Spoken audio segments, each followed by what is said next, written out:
السلام عليكم ابو ادم. رياض طرابزون رياليتي. بدنا نشوف شقة 3 غرف وصالة 170 متر، اطلالة فل على البحر في منطقة يلدزلي.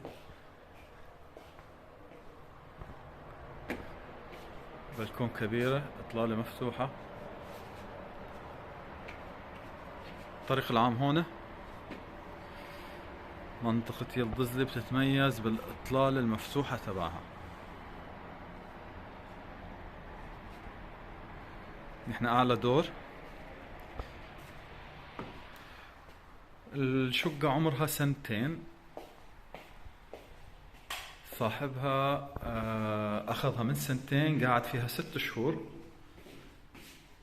6 شهور بستخدمها فقط بالصيف، يعني 3 شهور اول سنة و3 شهور السنة الثانية. ما فيها اغراض زيادة. بدون الاثاث حيكون الترتيب. البيع. جون حمام، في كهرباء. هاي الحمام تبعها.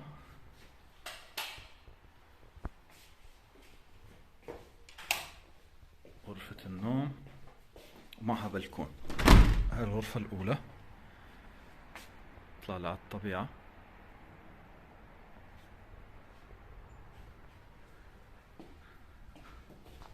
منطقة يلدزلي وصل الغاز الطبيعي للمنطقة اللي تحت. هاي المنطقة المرتفعة لحد الآن ما وصل. هاي غرفة النوم الثانية، كله مطل على الطبيعة. هاي غرفة النوم الماستر، في معها بلكون، يعني صار عندنا 3 بلكونات.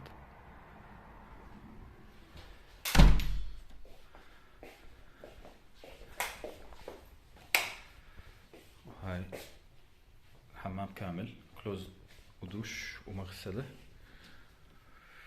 هون عنا غرفة تبديل الملابس، وهون في عنا درجة طوارئ. اللي مفتاح بتسكر فقط من جوا.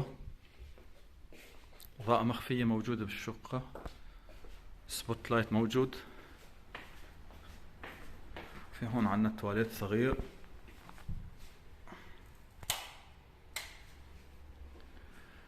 المجمع فيه مسبح، موقف سيارات، حراسة، حدائق أطفال.